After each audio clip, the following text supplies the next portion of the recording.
It's win or go home for the B-Sens tonight, but if they come back and win this series, it wouldn't be the first time they win 3 games in a row. They've actually done it 3 times this season, and if they can make it 4, they'll be off to the divisional finals. It was a close game for Cuse here at the Dome, but they're able to pull out a win in overtime. The last time they played an overtime game was 2 years ago at the Garden against West Virginia at the Big East Championships. The field here at the Carrier Dome was stained red tonight as Cornell beat previously undefeated Syracuse 11-6. It seemed like no one in orange was able to keep up with Cornell's junior attackman Rob Pennell, who led the game with 6 points. I want to introduce to you a man who will make NCAA basketball selection Sunday here relevant again, Mr. Rob Murphy. Syracuse assistant coach Rob Murphy, known for his strong recruiting ties and lyrical skills, is moving on. After calling the Carrier Dome home for the past 7 years, the Detroit native is heading back home to lead the Eastern Michigan Eagles as head coach. Mean that this is a perfect fit for me.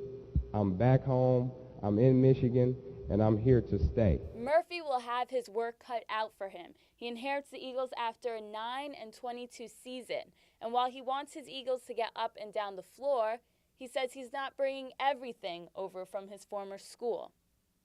We'll play man-to-man. I'm a man-to-man guy. The 2-3 zone, the Bayheim, I call it 2-3 zone, is different than any other 2-3 zone, so we'll use that zone. Now with Coach Murphy gone, the Orange have looked to a familiar face to work with the players here at the Carmelo Center, former SU point guard Adrian Autry, who will also reunite and work alongside of his former teammates Mike Hopkins and Lazar Sims. Autry comes to Syracuse after working 3 years as assistant coach at Virginia Tech and playing 11 seasons of basketball overseas. He built his legacy here at SU by averaging 13 points and 5 assists a game while wearing the orange jersey in the early 90s. But one thing SU fans are sure to miss about Coach Murphy are his skills off the court. So, in more ways than one, Coach Murphy's time at SU is a wrap. Reporting, Priscilla-Marie with YNN Sports. Hi everyone, and happy Mother's Day to the moms out there. I'm Priscilla-Marie. It's Election Sunday for college lacrosse, and Central New York could take the top 2 seeds in the Division I men's bracket tonight.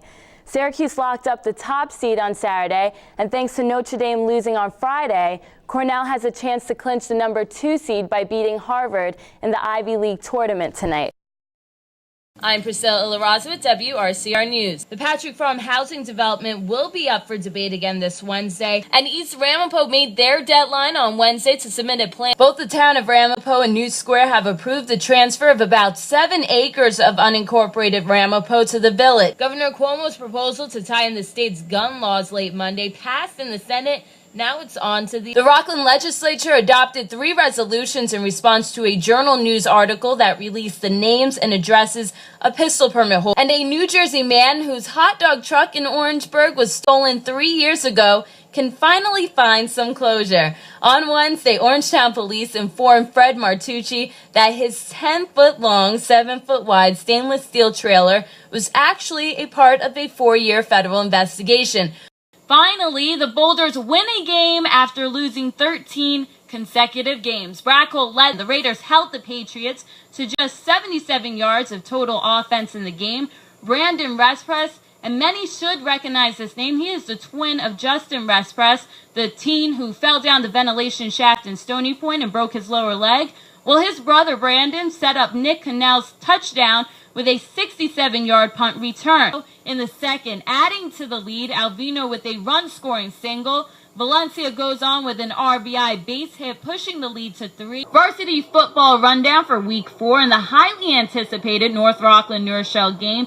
The Raiders fell to the Huguenots 12-6 with major plays being made in the 4th. Do not fear, Nyack's homecoming, normally held under Friday night lights, will keep the tradition going after all. District officials announced late Thursday afternoon that they will not shift the game to Saturday afternoon. Officials had indication that some of the students were coming to the games under the influence. A Saturday afternoon game would make it easier to supervise, but here's the trade-off. Students will not be allowed to bring their backpacks or beverages to the 7:30 game next Friday. Security will be increased, and students who leave during the game, well, you might take a chance of missing a key third down play because you're not getting back in. For more news and a complete listing of community events, log on to our website, WRCR.com. I'm Priscilla-Marie with WRCR News.